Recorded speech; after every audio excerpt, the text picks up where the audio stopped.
Rome via Veneto. Les cariatides menaçantes qui flanquent l'entrée monumentale de l'hôtel Excelsior ne seront pas les figures les plus inquiétantes que nous allons rencontrer dans cette histoire semée de scandales et de morts violentes. C'est là, dans cet hôtel réputé de la capitale italienne, qu'un formidable contre-pouvoir va se constituer.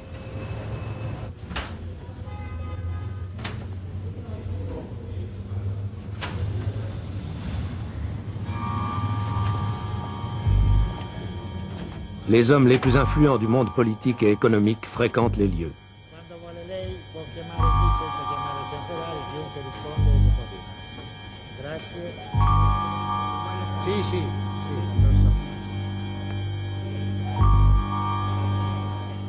Rendez-vous, la suite 127, quartier général d'une société secrète, la loge maçonnique P2. On vante son influence et sa puissance occulte. Il faut s'inscrire à la loge, car chacun compte sur elle pour une promotion, pour conclure une affaire, pour entretenir des contacts fructueux. En 1980, les demandes d'adhésion affluent plus que jamais.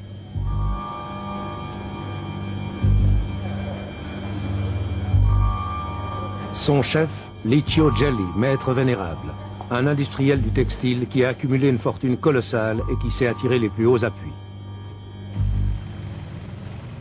Mais ces intrigues courantes au royaume de la Combinazione cachent des objectifs plus ténébreux. Au service de ses chefs, la P2 va couvrir un complexe réseau d'influence politique, trafic, corruption, espionnage, chantage. Leur champ d'action est international.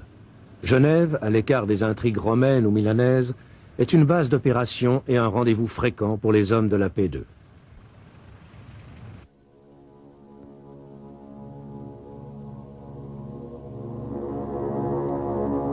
Pénitencier d'Otisville, New York.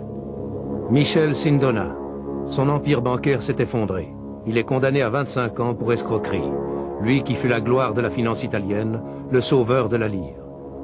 Début 81, une enquête sur ses tribulations met 2 juges sur une piste brûlante.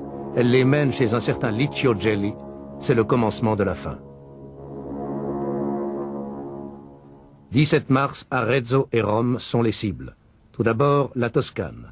50 policiers quittent Milan au petit matin, secret absolu. Interdiction de contacter les autorités locales d'Arezzo. 3 groupes foncent. À l'hôtel Excelsior, au domicile de Gelli, à la périphérie d'Arezzo, et à quelques kilomètres de là, à la Giole, l'usine textile dont Gelli est directeur. L'homme est en fuite.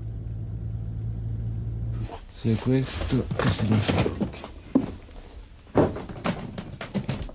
Mais un butin stupéfiant est découvert et saisi. Des masses de documents officiels ultra secrets, des fiches sur la vie privée et le passé politique de milliers de personnalités, et une liste, 962 membres de la P2. Tous les chefs des services secrets, 3 ministres en exercice, le chef d'état-major de la défense, des responsables de la télévision, 43 parlementaires, des financiers, des patrons de presse, des chefs d'entreprise, des magistrats, tous les postes clés de l'État, de l'armée et 3 banquiers, Michel Sindona, Umberto Ortolani, Roberto Calvi.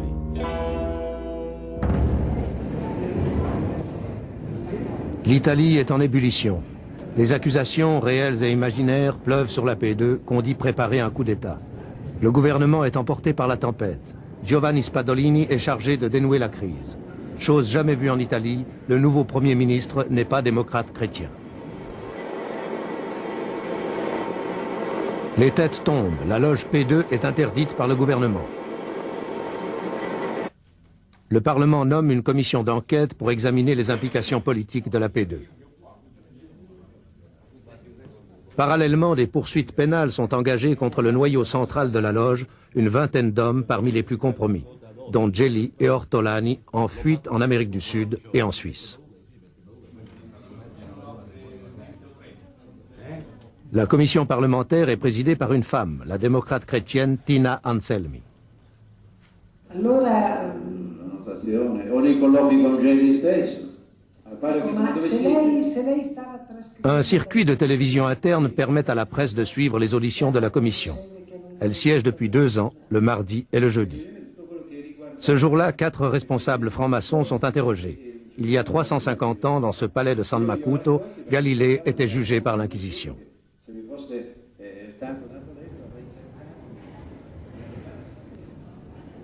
Pour la première fois, une télévision est autorisée à pénétrer dans le sein des seins de la commission, ses archives, sous la conduite de son secrétaire.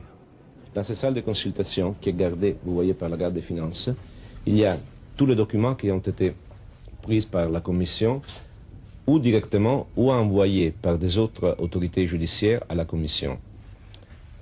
Tout ça, c'est les séances de la commission. Les jaunes sont toutes les séances de la commission avec les personnes qui ont été interrogées par la commission, et c'est les comptes rendus scénographiques de la commission. Les autres, les grilles, ce sont les documents que vous voyez. Le total de documents, c'est 300 000 pages de documents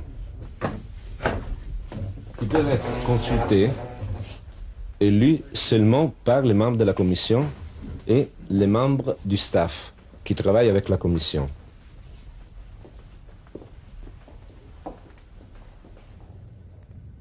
La fameuse liste de la P2 et d'autres documents ont été publiés par la commission dans un volumineux rapport. La liste est incomplète, sa numérotation est fragmentaire. En réalité, on estime que Gelli avait autorité sur 2 à 3 000 frères. Mais qu'est-ce que la P2? L'origine della P2 è quella di essere una loggia segreta, coperta. L'origine de la P2, c'est d'être une loge secrète, couverte, une émanation du Grand Orient. Il y a des rapports contradictoires entre la maçonnerie et la P2, mais cette origine maçonnique lui a permis de croître, de se développer derrière une façade et une crédibilité que la P2, on peut le dire aujourd'hui, ne méritait pas. P2 signifie propaganda 2. La P2 non meritava. P2 infatti significa loggia propaganda 2 ed è appunto una loggia segreta. C'est une loge secrète, couverte, qui réunissait les personnes les plus importantes qui, justement parce qu'elles étaient importantes, demandaient à rester inconnues des autres frères maçons. La commission vient d'étendre l'enquête au reste de la maçonnerie. Elle s'est fait remettre les noms des 27 000 maçons italiens classés dans ses coffres. Pourquoi? Je peux seulement vous dire qu'il y a certainement une grande responsabilité de la maçonnerie dans la façon dont elle a laissé prospérer et agir la P2 comme nous avons pu l'établir.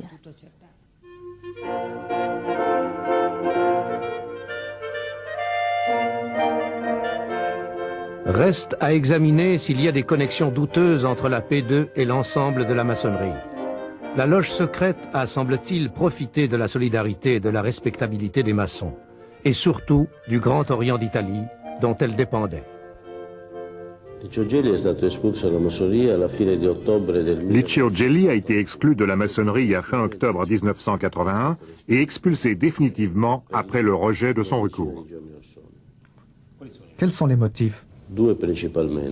Il y en a 2 principalement. D'abord, d'avoir accordé une interview au Corriere della Sera sans l'autorisation du grand maître, celle où il se définit lui-même comme le marionnettiste. Et le second motif, plus important, est d'avoir géré au mépris, ou en tout cas en dehors des constitutions maçonniques, un cercle privé improprement dénommé Loge maçonnique P2. Denominato impropriamente Loggia Massonica P2. En Suisse, le pendant du Grand Orient d'Italie, c'est la Grande Loge Alpina. Elle réunit près de 4000 maçons. La franc-maçonnerie, c'est avant tout l'école de la sérénité. Le franc-maçon se retire loin du tumulte du monde pour découvrir ce qu'il est par rapport à l'immensité de l'univers et par rapport à l'éternité, un grain de sable et un instant. Mais alors, qu'en est-il de la loge P2 et de Licio Gelli? Gelli, regardez. Ce crâne vous dit, tu vois ce que je suis, tu seras ce que je suis, j'ai été ce que tu es. Aussi longtemps que tu n'as pas entendu ces paroles, frère, souviens-toi que tu dois mourir, tu n'es qu'un pèlerin mélancolique qui erre sur la surface de la terre assombrie. Où est la place dans ces considérations pour des questions d'ambition personnelle ou de privilège de fortune? Ces considérations sont totalement étrangères à l'essence de la franc-maçonnerie. Vous ne connaissez donc pas Gelli? Je n'ai aucun rapport quelconque, ni avec lui, ni avec aucun membre de son organisation. Donc vous ne connaissez pas non plus d'autres membres de l'organisation de la loge P2? Non, monsieur.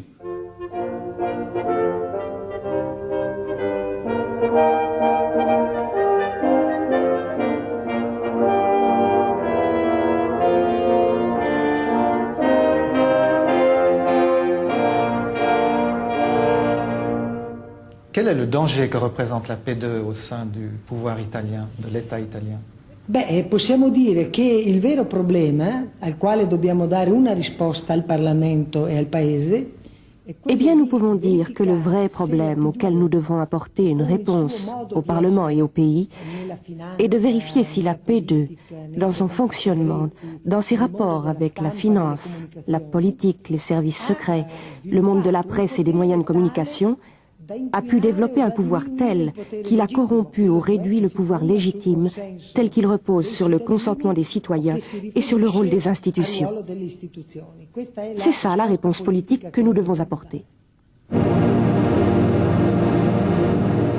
août 80. Attentat à la gare de Bologne, 85 morts. En 82, un Italien en prison à Genève déclare avoir les preuves que Gelli et la P2 ont commandité l'attentat. Mais ces documents sont faux et il se rétracte. Il affirmera avoir été payé par les services secrets italiens. Curieusement, c'est Rome qui paie sa caution. Que cache cette intrigue qui implique des juges italiens venus enquêter illégalement à Genève? Le terrorisme fait-il le jeu de la P2? La stratégie de la PD, c'était une stratégie qui avait besoin du terrorisme. C'est-à-dire, avec le terrorisme, on pouvait demander un changement autoritaire de l'État.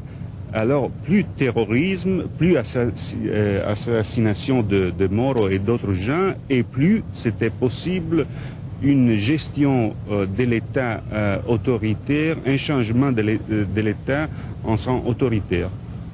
Par contre, vous ne croyez pas beaucoup à la thèse du coup d'État? Non, je ne crois pas que la PD était une organisation pour faire un coup d'État, c'était plutôt une organisation pour déplacer les pouvoirs de l'État dehors des institutions dans les mains de gens qui étaient organisés dans la PD. Et alors, c'est-à-dire une infiltration dans l'État, une infiltration dans les institutions les plus centrales de l'État, comme les militaires, les services secrets et l'autre finance publique, etc., etc., pour vider l'État de ses pouvoirs et pour mettre ses pouvoirs dans les mains d'une organisation autre que l'État.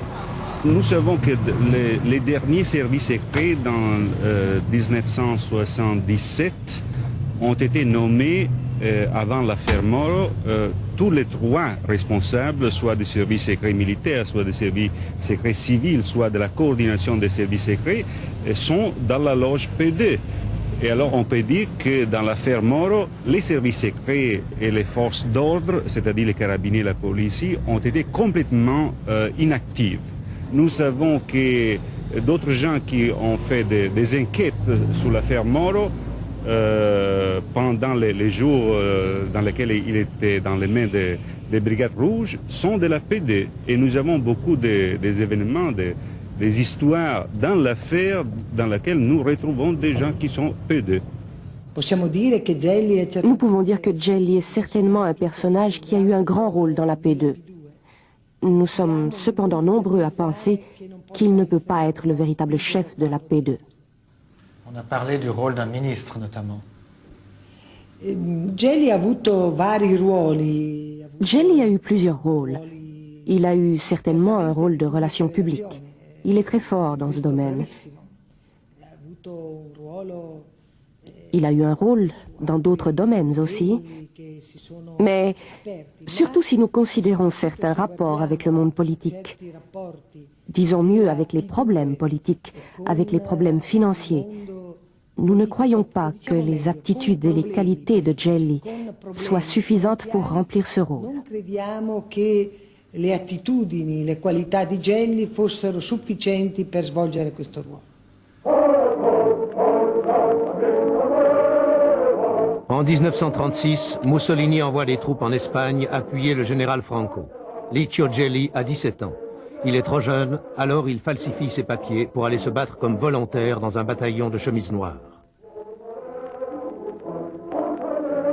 À son retour, il retrace ses hauts faits dans un livre, Fuoco, tiré à 500 exemplaires. Mais ses études sont médiocres et il doit les interrompre après une bagarre politique avec son proviseur. Puis, c'est la guerre, et il est mobilisé sur le front yougoslave. Tout cela est décrit dans un livre de Gianfranco Piazzesi. Ancien directeur de journal, il a été mis à la porte sur intervention de Gelli pour avoir remué un passé trop nauséabond. En 1943, Gelli refuse l'armistice. Il se rallie à la République de Salo. Dopo ritorna alla fine nel 1943, l'ultimo anno di guerra in Italia. Ensuite, en 1943, dernière année de guerre en Italie, il revient à Pistoia, sa ville natale, comme officier de liaison entre l'armée allemande et les militaires républicains. Il est l'unique Italien en uniforme allemand à Pistoia. In divisa germanica che abitava a Pistoia.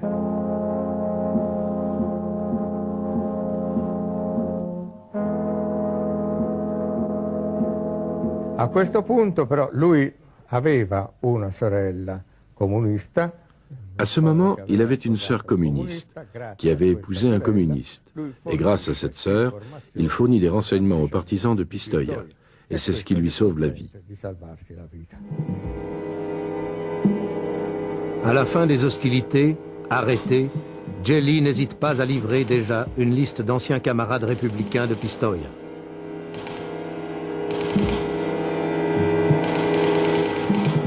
Subito dopo il Partito Comunista, che allora era la stessa Immédiatement après, le Parti communiste italien, qui à l'époque était rigoureusement aligné sur le Parti communiste soviétique, nous sommes en 1945, le prie de continuer à informer les services secrets de l'Est sur ce qui se passe dans les milieux d'extrême droite. Et lui, il poursuit cette activité au moins jusqu'au milieu des années 50. Gelli, toute sa vie, a toujours joué sur deux tableaux. D'abord, il a été fasciste et communiste, ensuite communiste et démocrate chrétien, et enfin démocrate chrétien et franc-maçon.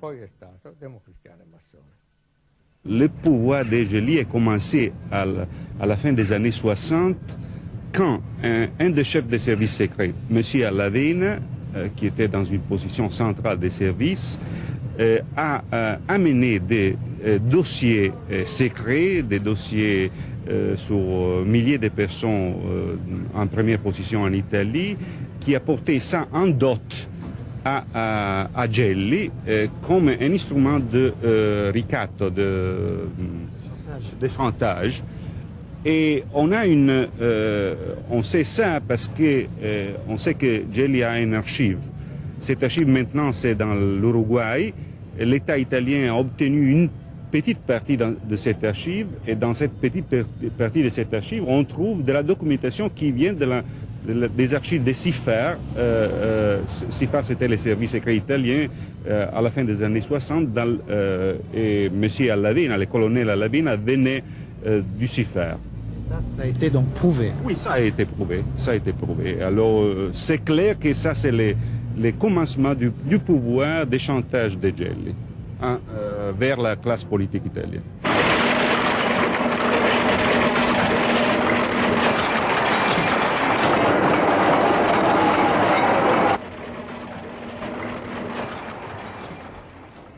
Ses contacts dans le monde du renseignement lui ouvrent d'autres portes, le commerce des armes, dont proviendrait l'essentiel de sa fortune.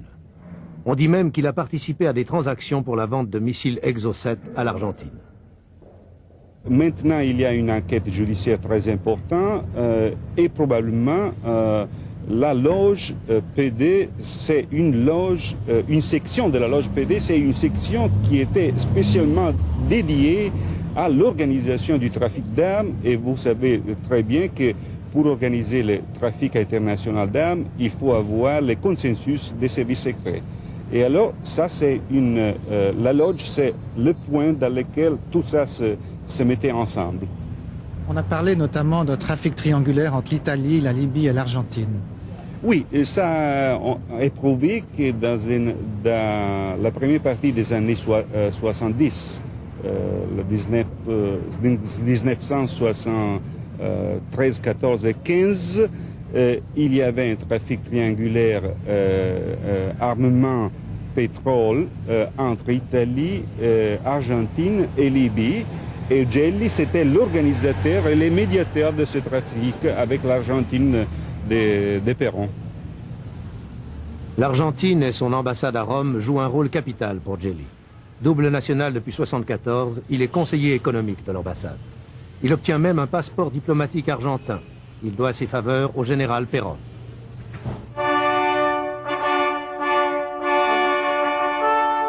À la mort de Perón, il s'appuiera sur le sinistre José López Rega, puis l'amiral Massera, tous deux de la P2. En Italie, on voit Gelli avec tout le monde, avec le pape Paul VI, avec le président Giovanni Leone, avec le premier ministre Giulio Andreotti, que certains soupçonnent d'appartenir à la P2.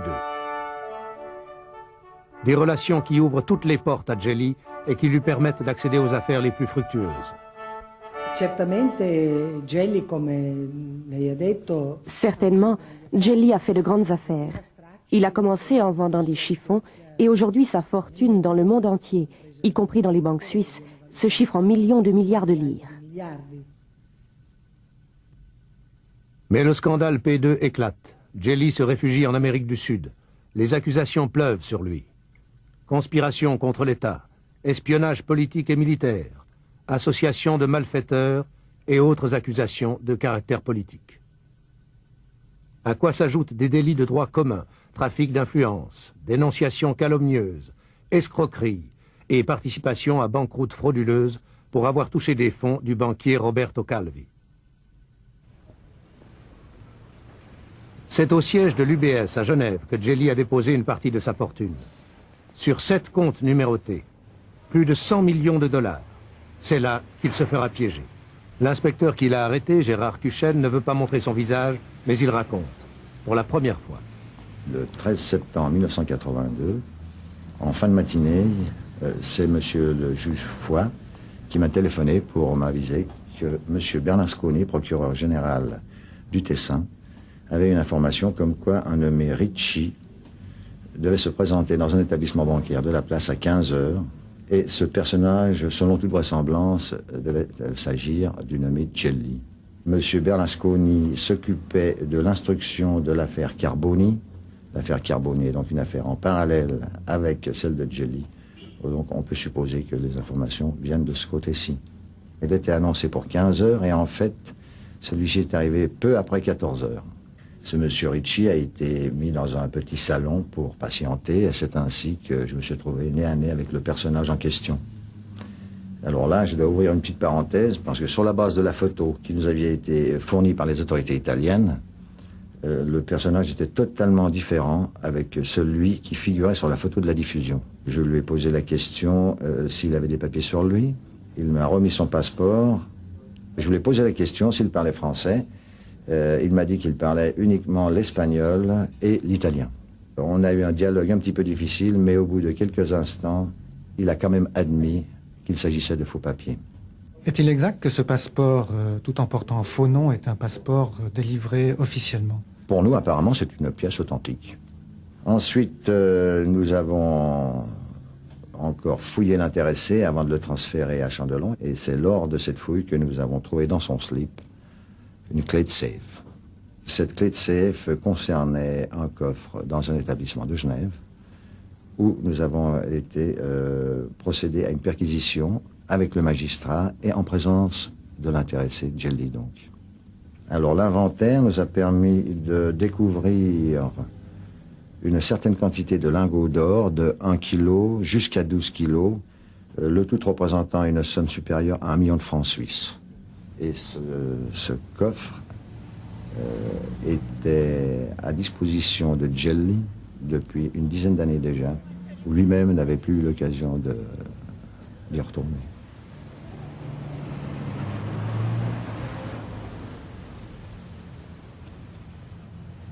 Ce qui est drôle, c'est qu'une institution comme l'Union des banques suisses, qui est une institution très importante, très forte,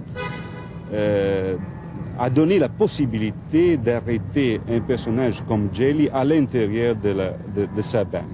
Ça, c'est très drôle. Je ne connais pas la suite, mais il y a quelque chose qui n'est pas très clair. Le silence obstiné de l'UBS ne rend pas les choses plus claires. Que venait faire Gelli à Genève? Certainement pas retirer ses millions. Il y a des façons moins risquées de procéder. Alors est-il tombé dans un piège? Ou alors, convaincu de l'impunité, est-il venu au renseignement? Car 3 jours avant, le juge d'instruction sommait la banque de lui remettre tous les relevés de compte de Gelli. Le compte a été bloqué ultérieurement, après son arrestation. Le juge bloque le compte en rendant une ordonnance qu'il notifie à la banque en lui donnant assez d'éléments pour lui faire comprendre qu'il s'agit d'une affaire pénale. C'est donc là la limite du secret bancaire. En ce qui nous concerne en Suisse, la limite du secret bancaire, effectivement, se trouve lors du début de la découverte d'éléments qui permettent de croire qu'il y a une infraction pénale. Et quels étaient ces éléments qui permettaient de croire à cette infraction? Il y avait l'allégation que certains fonds étaient de provenance douteuse et nous avions le devoir de faire une enquête à ce sujet. Avez-vous pu vérifier l'origine de ces fonds? Pour une partie des fonds, on a pu retracer leur origine en remontant jusqu'à la source. Pour une autre partie, cela n'a pas été possible au vu des informations qui étaient en notre possession, mais les fonds sont restés bloqués. Ces fonds provenaient du Banco Ambrosiano? Je ne peux pas répondre à cette question. Est-ce qu'ils étaient d'origine délictueuse? Je ne peux pas vous répondre non plus. Tout ce que je peux vous dire, c'est que ces fonds n'ont pas été libérés, malgré que les avocats de Gelli en aient fait la demande. Au lendemain de l'arrestation, Dominique Poncet, avocat de Gelli, défendait la version de son client devant toute la presse italienne et locale à Genève.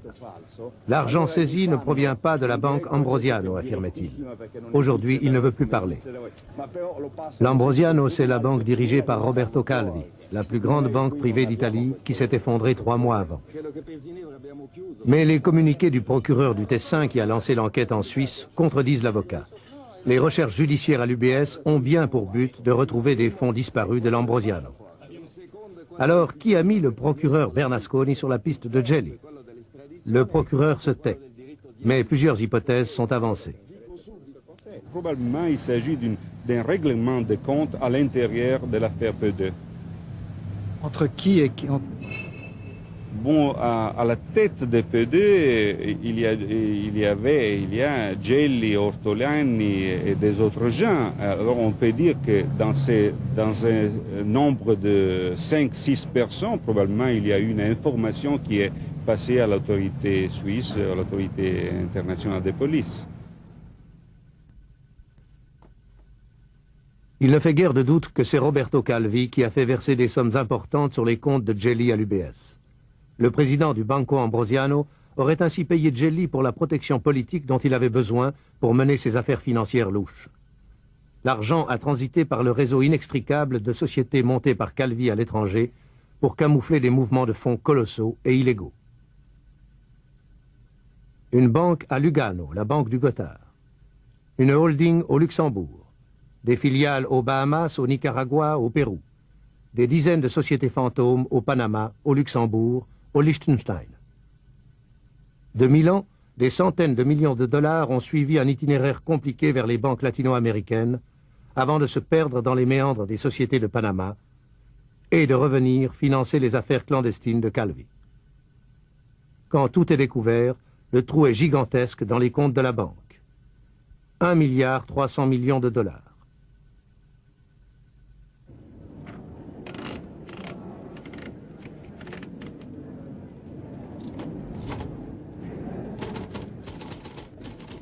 Calvi a utilisé cet argent pour ses opérations boursières secrètes et illicites. Les chefs de la P2 ont aussi largement bénéficié de cette manne. Des sommes considérables ont abouti dans les caisses des partis politiques italiens que Calvi arrosait copieusement. Mais on découvre qu'un autre responsable du trou, c'est le Vatican.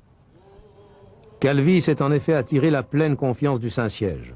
On le surnomme le banquier de Dieu. Il va en profiter. Il exploite l'absence quasi totale de contrôle de la part du Vatican sur la gestion de sa banque, l'Institut pour les œuvres de religion, l'IOR. De plus, les autorités italiennes n'ont aucun moyen d'action sur l'IOR, car le Vatican est un État souverain. Les capitaux peuvent donc sortir impunément d'Italie.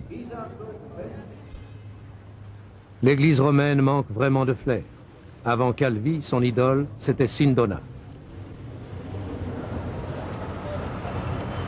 Il ruolo dello IOR comincia nel 1972. Le rôle de l'IOR commence en 1972,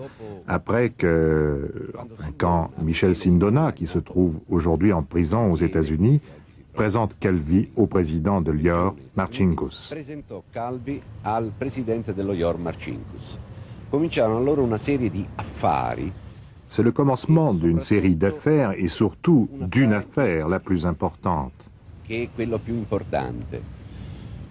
Nel 1972, questa è la spiegazione che è stata data ai cardinali dal Vaticano. En 1972, c'est l'explication qui a été fournie aux cardinaux par le Vatican. Le Banco Ambrosiano, le signor Calvi, demande un prêt de 45 millions de dollars. L'IOR accorda ce prêt avec un intérêt, naturellement, et il obtint en garantie les actions de 2 sociétés bancaires. Lorsque Calvi rend cet argent, et je le répète, c'est l'explication qui a été donnée par le Vatican, il semble que l'IOR ne restitue pas ses actions et que Calvi ne les réclame pas.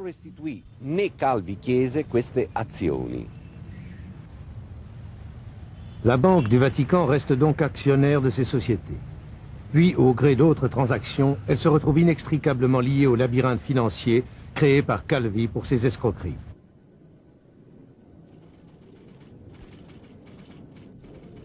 Deux commissions d'enquête sont nommées pour débrouiller cet écheveau. Dans l'une, le Suisse Philippe de Weck, ancien PDG de l'UBS, muet comme un coffre-fort. À la tête de l'IOR, l'archevêque américain Paul Marcinkus. Il est subjugué par Sindona et Calvi. Difficile de dire s'il a joué leur jeu par inconscience ou délibérément dans l'intérêt financier de l'Église. Marcinkus, qui dit vouloir retourner dans sa ville natale de Chicago, est-il un homme fini? Finito. Nella Chiesa... Fini, dans l'Église, personne n'est jamais fini. Dans l'Église, il y a une loi qui dit en latin promoveatur ut amoveatur, c'est-à-dire qu'on l'élève pourvu qu'on l'éloigne. Lui, certainement, quand cette histoire sera terminée, il lâchera l'IOR. Mais il restera pratiquement le gouverneur du Vatican et il sera nommé cardinal. À moins que ces commissions ne parviennent à découvrir qu'il s'est passé quelque chose de très sale par rapport à ce que nous savons aujourd'hui. L'IOR est lié à une autre opération de la P2, la prise de contrôle du grand groupe de presse Rizzoli et du prestigieux Corriere della Sera. Le groupe est au bord de la faillite. Il est sauvé par les capitaux injectés secrètement par Calvi. Commence alors une politique effrénée d'expansion. Andrea Rizzoli cède la place à son fils Angelo, membre de la P2. C'est dans ce contexte qu'une société Rizzoli est créée à Genève en 1978. À sa tête, 2 avocats, dont le grand maître Alain Marty. Rappelez-vous, il ne connaît personne à la P2. Vous êtes pourtant administrateur d'une filiale à Genève du groupe Rizzoli, dont les dirigeants sont membres de la P2. Oui, mais il faudrait savoir d'abord que la personne qui nous a demandé d'ouvrir une société à Genève sous le nom de Rizzoli, ce n'est pas la personne qui vous intéresse. C'est son père, lequel est décédé depuis lors, et à la faveur d'une assemblée générale qui est intervenue après son décès, nous avons constaté que la personne qui venait représenter ses actions les représentait tout d'un coup au nom du fils, qui vous intéresse lui, et d'une banque qu'il est inutile de nommer, que vous avez deviné. Qui est donc la Banque Ambrosiano. Le groupe est placé sous tutelle judiciaire et en février 83, ses 3 dirigeants sont arrêtés pour banqueroute frauduleuse. Angelo Rizzoli, son frère, et le directeur général Bruno Tassandin, lui aussi inscrit à la P2. Ne pensez-vous pas que vous avez pu être, en tant qu'avocat réputé à Genève et en tant que franc-maçon, utilisé à votre insu par le groupe de la P2 dans le groupe Rizzoli? Absolument pas, parce qu'en réalité, ce n'était pas mon client. Mais on sait maintenant que la P2 avait le contrôle effectif du groupe Rizzoli depuis 1977, donc avant la création de cette société à Genève. À l'époque où nous avons vu pour la première fois quelqu'un de ce nom à Genève, c'était feu M. Andrea Rizzoli, et non pas son fils. À noter quand même que c'est le père, Andrea Rizzoli, qui a introduit Ortolani, le financier de la P2, dans le groupe. Aujourd'hui, le Corriere est à vendre.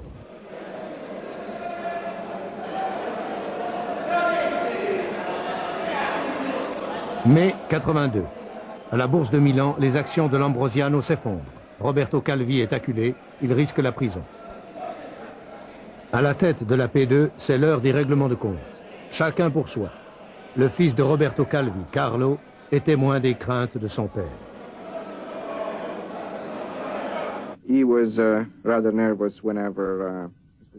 Il était plutôt nerveux quand on faisait allusion à M. Gelli. Et en particulier, M. Gelli a téléphoné de nombreuses fois à la maison. Et mon père refusait de lui répondre. Ainsi, nous avons eu la confirmation directe et indirecte du fait qu'on lui avait fait peur. Le 11 juin, Calvi disparaît. Le 18, on le retrouve pendu sous le pont des Frères Noirs à Londres, les poches pleines de briques. Rituel maçonnique, dira-t-on. Sa mallette bourrée de documents est introuvable. La veuve de Calvi accuse, c'est Gelli qui l'a récupéré.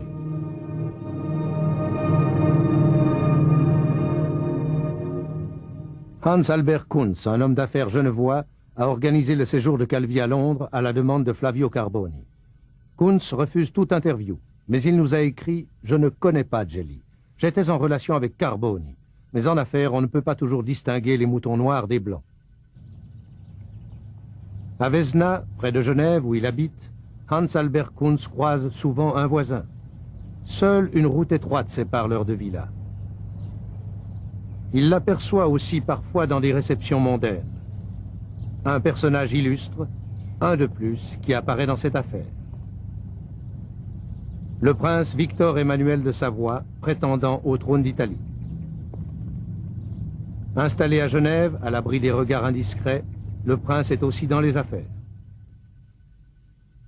Et tout près de Calvi, son nom figure dans la liste de la loge P2. J'ai jamais été membre de cette loge et je vais vous expliquer pourquoi je figure sur le grand livre ou le registre, comme vous dites, de la P2. À l'époque, je travaillais en Iran avec beaucoup d'entreprises italiennes et j'ai connu Gelli ici à Genève et il voulait faire de la promotion en Iran. Et comme j'avais déjà promu beaucoup d'affaires italiennes en Iran, je l'ai connu, il est venu, je ne vous cache pas du tout, je l'ai connu, nous avons dîné 2 ou 3 fois ensemble, et il m'avait proposé certains groupes italiens pour l'Iran. Or, il s'est avéré que les affaires n'ont pas marché parce que n'ont pas marché, parce que ça arrive toujours. Et ça s'est arrêté à peu près à ce moment-là. Comment expliquez-vous la présence de votre nom sur cette liste alors? Oui, justement pour ça. Parce que je crois que c'était plutôt un carnet d'adresses presque, pour pouvoir me retrouver, pour pouvoir parler, pour pouvoir dire qu'il avait fait des affaires non faites, au fait, avec moi. Et avez-vous été en relation d'affaires avec d'autres membres de la P2, Ortolani, Roberto Calvi? Oui. Attention.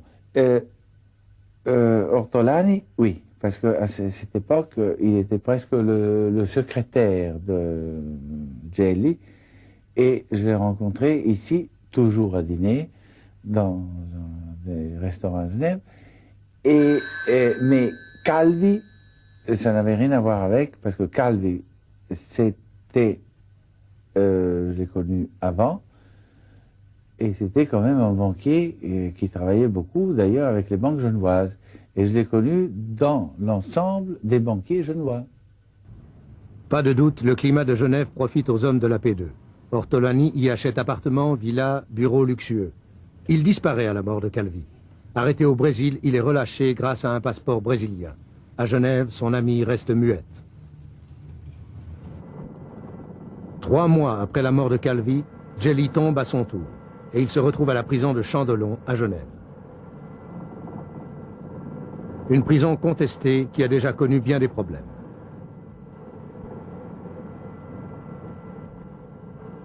Gelli a peur pour sa sécurité. Par les fenêtres, des détenus italiens lui lancent insultes et menaces. Climat difficile confirmé par le directeur Michel Hensch. Mais celui-ci ne s'explique pas comment Gelli a pu être photographié clandestinement à l'intérieur de la prison. Il se promenait seul dans une promenade de haute sécurité, qui est une promenade qui est pénible. Nous l'utilisons plutôt comme sanction disciplinaire que comme un droit ou un privilège. Et lui demandait à se promener là pour éviter le contact avec d'autres détenus. Est-ce qu'il vous a donné l'impression d'un homme imposant ou plutôt... Non, absolument pas. Au contraire, moi je le trouvais effacé. Minus serait peut-être un peu fort comme appréciation, mais un peu dans cette direction-là. On a pourtant dit qu'il avait une habileté très marquée pour connaître psychologiquement ses interlocuteurs très rapidement. On l'a dit après. C'est une fois qu'il s'était là, qu'on a brodé, qu'on a raconté, qu'on a analysé la personnalité de Gelli. Avant, pas, en tout cas pas à notre niveau.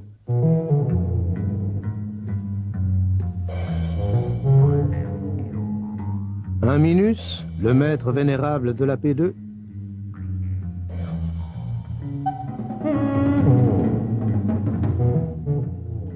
Un génial manipulateur, disent plutôt ceux qui l'ont connu. Un marionnettiste, se proclame lui-même Gelli. Mais il n'a pas la carrure d'un chef, ajoute-t-on. Il n'a aucun sens politique. Ne serait-il alors qu'une marionnette, lui aussi ?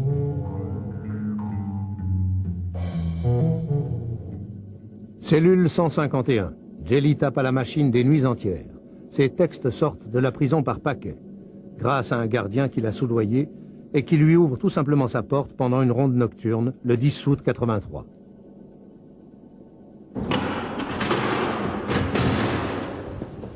C'est trop simple. Personne n'y croit. Alors nous avons reconstitué la fuite de Gelli pas à pas dans les couloirs de la prison. Suivez-nous.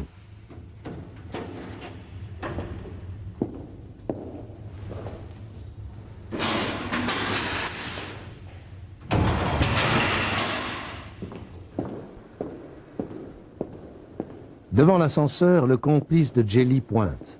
C'est la règle.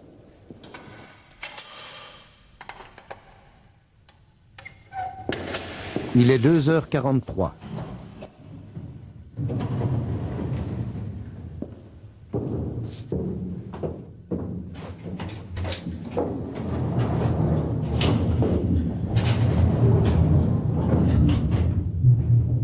Trois autres gardiens sont en poste dans d'autres secteurs de la prison. Et 4 dorment selon l'horaire normal.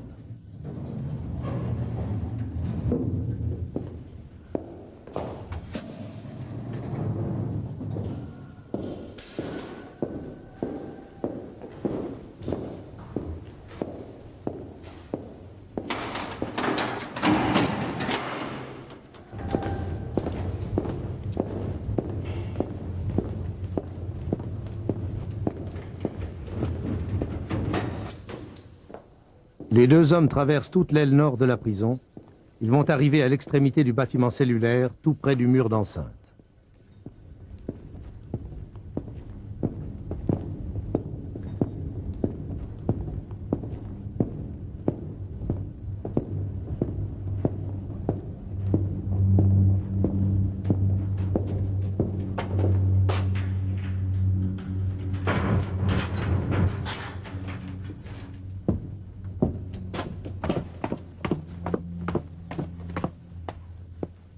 Djeli reste seul. Pour brouiller les pistes, il perce un trou dans le grillage.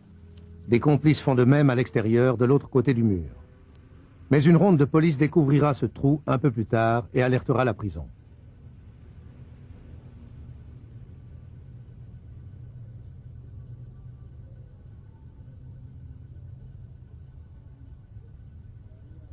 Djeli attend que son gardien prenne la garde dans le Mirador, puis il s'engage vers le parking de la prison.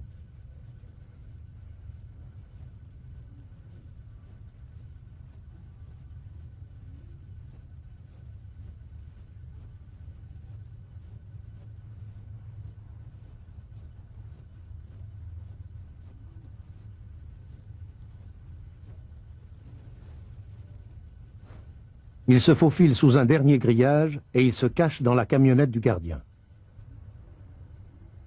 Au matin, dans la cellule de Djeli, la relève ne trouve plus qu'un mannequin, une seringue, un tampon d'éther. Une fois l'alerte donnée par la police, pourquoi est-ce qu'il ne se passe rien à la prison? Alors, le gardien qui est à la centrale téléphone, qui est en même temps le synoptique, reçoit l'appel de la police et il a une première bonne réaction, c'est-à-dire qu'il informe immédiatement ses collègues qui sont dans les deux miradors. Parce que nous n'avons pas vécu d'autres évasions, de nuit en tout cas, que par les fenêtres. Et depuis que nous surveillons en permanence les façades, nous n'avons plus d'évasion la nuit. Donc, dans son idée, c'est la seule possibilité. Il fait donc contrôler les façades et on lui répond que les façades sont en ordre. Alors, ensuite, et c'est là qu'il y a négligence, la négligence dont la presse a parlé, c'est qu'il néglige d'informer son supérieur hiérarchique qui, à ce moment-là, est au repos de manière parfaitement légitime, selon le programme de la nuit. Mais pas de fouille systématique, donc? Non. Et précisément, si le chef avait été réveillé, il y aurait eu fouille, il y aurait eu des recherches plus importantes. Et pourtant, la police a appelé à plusieurs reprises par la suite. Et il se trouve que c'est chaque fois le même gardien qui a reçu ce téléphone et qui n'a pas eu cette réaction dont on se demande pourquoi il ne l'a pas eu, précisément. Est-ce qu'on ne peut pas parler de choses plus graves qu'une négligence, en l'occurrence? Je suis convaincu que non. À mon sens, c'est une négligence et il n'y a rien d'autre de caché là-dessous. À 7 heures du matin, fin d'une longue attente, le gardien termine son service. Mais c'est l'imprévu. Alors il semble effectivement que la camionnette du gardien soit tombée en panne, soit parce qu'il s'agissait effectivement d'une vraie panne, soit parce que le gardien était à ce point anxieux et crispé qu'il n'arrivait plus à mettre son véhicule en marche, mais toujours est-il qu'il semble bien que deux autres gardiens aient dû aider à pousser la camionnette pour la faire démarrer.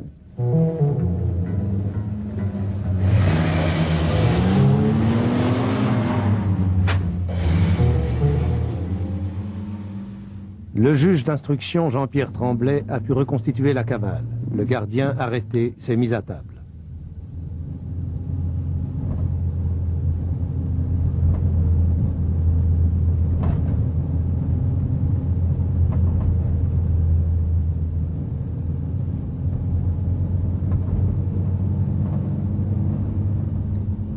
La frontière française est atteinte en quelques minutes, franchie sans encombre. L'alerte est donnée à 7h30. Trop tard.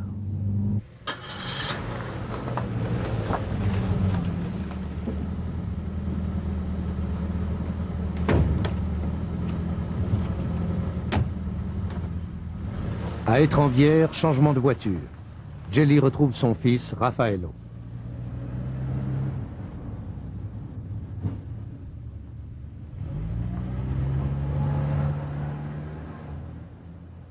Direction aérodrome d'Annecy où un hélicoptère conduit les fugitifs à Monaco. C'est là que se perd la piste suivie par le juge Tremblay.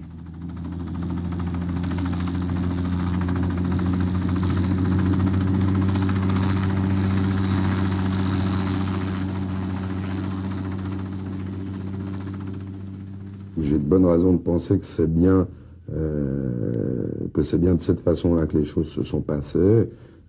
Étant rappelé que cet hélicoptère a été loué à 3 reprises par le fils de Djeli, sous la fausse identité de Deverini, ce décorateur qui a été interpellé et arrêté à Nice. L'hélicoptère a été loué tout d'abord une première fois les 21 et 22 juin pour une opération de reconnaissance, puis pour les 27 et 28 juin, l'opération a été annulée, et enfin, pour les 9 et 10 août où l'opération s'est faite. Or, il est formellement établi que les 3 fois, c'est le fils de Djeli qui a loué l'hélicoptère et qui en était, en tout cas 2 fois, le passager. Donc pour vous, ce serait une manœuvre trop importante pour créer simplement une diversion? Oui. Monsieur le Président, beaucoup de gens restent convaincus que l'évasion de Djeli était impossible sans d'autres complicités à la prison. Qu'en pensez-vous? Je n'en pense rien du tout. Ce que je sais pratiquement, c'est qu'un gardien a trahi, un gardien a ouvert les portes, a fabriqué de fausses clés, a voulu emporter le détenu Djeli dans son fourgon le matin de l'évasion, le 10 août dernier. Ce que je sais, c'est que des négligences ont eu lieu à la prison durant la nuit, la routine aidant, que l'évasion a failli, en quelque sorte, échouer, mais que la négligence aidant, un certain nombre de gardiens n'ayant pas fait ce qu'ils devaient faire, c'est-à-dire observer les directives, eh bien, le monsieur est parti. Pour vous, pas d'autres complicités, donc? Ce n'est pas à moi à déterminer s'il existe d'autres complicités pénales, c'est la justice pénale, réserve étant faite, bien sûr, la séparation des pouvoirs, à déterminer si oui ou non d'autres complicités ont été matérialisées à la prison. Ce que je puis affirmer, que j'ai appris après coup, c'est que le fonctionnaire en cause s'est fait promettre 2 millions de francs suisses pour perpétrer son délit. Vous aviez eu des soupçons contre ce gardien déjà? Oui, des soupçons, mais pas plus. Nous avons subodoré que peut-être il y avait des contacts entre Licio Djeli et ce gardien qui dépassaient un peu le cadre strict des fonctions du gardien. Étant donné la personnalité du détenu, pourquoi est-ce qu'on n'a pas déplacé le détenu ou même déplacé le gardien? Bien parce qu'à ce moment-là, tout d'abord, il n'était pas question d'imaginer une aide à une évasion. Il ne pouvait s'agir que peut-être de sortir une lettre pour Madame Djeli ou des délits ou des erreurs de service, mais qui, par rapport à une aide à l'évasion, restaient mineures. Et nous cherchions d'abord à avoir des preuves de ces fautes de service avant d'intervenir. Mais cela couplé aux avertissements italiens de risque d'évasion, est-ce que ce n'était pas une raison suffisante pour déplacer Djeli? Non, parce que les avertissements italiens, qui nous venaient via Berne d'ailleurs, ont toujours parlé d'actions venant de l'extérieur, de commandos même violents, on a même parlé d'hélicoptères, et l'idée que simplement un gardien pourrait conduire Djeli pratiquement par la main jusqu'à l'extérieur de la prison, nous a en fait jamais effleuré. Qu'en est-il des avertissements venus d'Italie sur l'éventualité d'une évasion? Ces avertissements étaient donnés en novembre 1982 et en février 1983, sauf erreur de ma part. Il y a chaque année à Genève pratiquement des dizaines de milliers de téléx qui viennent, qui nous avertissent de tel ou tel événement possible. Parfois, ce sont des téléx qui, donnés à la police, parlent d'indications données par des gens honorables, parfois moins honorables, des indicateurs à proprement parler. Et les quelques téléx qui ont été adressés à Genève pour dire que M. Djeli préparait son évasion ont été pris au sérieux. On a fait des rondes de police, on s'est interpellé. Il y avait des noms, les noms étaient vérifiés dans les hôtels.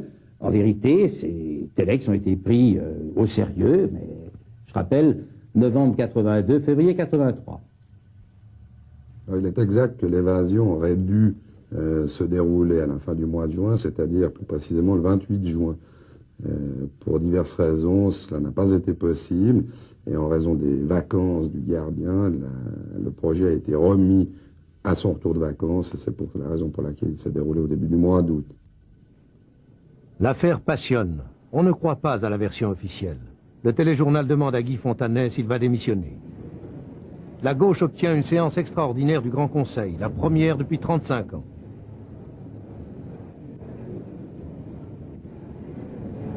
Le directeur de la prison doit partir, clame la gauche. Exploitation électorale, répond la droite. Traitement de faveur, sollicitude capillaire, lance le doyen Jean Vincent. Il fait allusion aux cheveux teints de Djeli. Une commission parlementaire d'enquête est décidée. La majorité juge insuffisantes les explications de Guy Fontanet, qui souligne qu'il n'est pas seul en cause. Est-ce qu'on aurait pu imaginer un transfert de Djeli dans une autre prison suisse? Tout à fait. Le tourisme pénitentiaire est un tourisme qui se fait souvent, mais M. Djeli était sous la responsabilité de la Confédération et la Confédération n'a pas voulu le faire. Certains pensent que Djeli n'est pas parti de son plein gré et qu'il serait aussi peu libre de ses mouvements aujourd'hui que par le passé. Qu'en pensez-vous? Écoutez, on ne peut encore exclure aucune hypothèse, mais rien en l'état de l'enquête ne permet de penser que Djeli aurait quitté la prison contre son gré. Il ne faut pas perdre de vue qu'il est établi que l'évasion a été organisée par Gelli lui-même et avec la collaboration d'un de ses fils. On voit par conséquent difficilement comment on pourrait admettre qu'il ait quitté la prison contre son gré. 9 jours plus tard, le tribunal fédéral accepte l'extradition de Gelli vers l'Italie en l'absence du principal intéressé. Mais il ne retient que 4 chefs d'accusation sur 15, ceux qui touchent au droit commun. L'évasion de Gelli, comment y avez-vous réagi? Ma la nostra reazione è stata di chi ha visto il testimone più importante fuggire nel momento in cui Notre réaction est celle de gens qui voient s'échapper le témoin le plus important, au moment où nous l'attendions pour répondre à nos nombreuses questions. Gelli était le protagoniste de la P2, qui nous est apparu à ce jour le plus compromis et le plus significatif. Et certainement, sa fuite nous a privés d'éléments décisifs pour pouvoir conclure notre enquête et lui donner un sens. Alors, où est Gelli? Chacun sa version. On le situe en Argentine, au Paraguay, en Uruguay, où il a de vastes domaines. D'autres sont sûrs qu'il est tranquillement planqué à Rome, en Sardaigne, à Genève, où il attend son heure. D'autres encore restent convaincus qu'il a été enlevé. Et on entend aussi que Gelli est déjà mort, peut-être, depuis longtemps. Mais pour certains, les rebondissements incessants de l'affaire ont trop duré. Ils se taisent obstinément. Ils ont peur du scandale, des représailles. Peur de ce gros titre. Gelli frappe encore.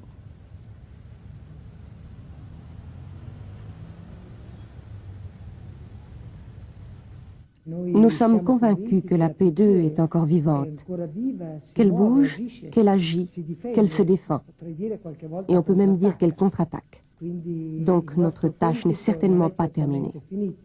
Ça, ce n'est pas une affaire italienne, un scandale italien, mais je crois que c'est la vraie histoire du pouvoir en Italie dans les dernières 10 années. Alors on comprend comme des gens ont peur parce que ou sont dans le pouvoir ou ont peur de ce genre de pouvoir qui est très ramifié, très répandu dans toute la société et les institutions italiennes. Derrière ces murs, à la prison de Lausanne, le gardien qui a rendu sa liberté à Gelli n'est qu'un lampiste. Il ne sait rien.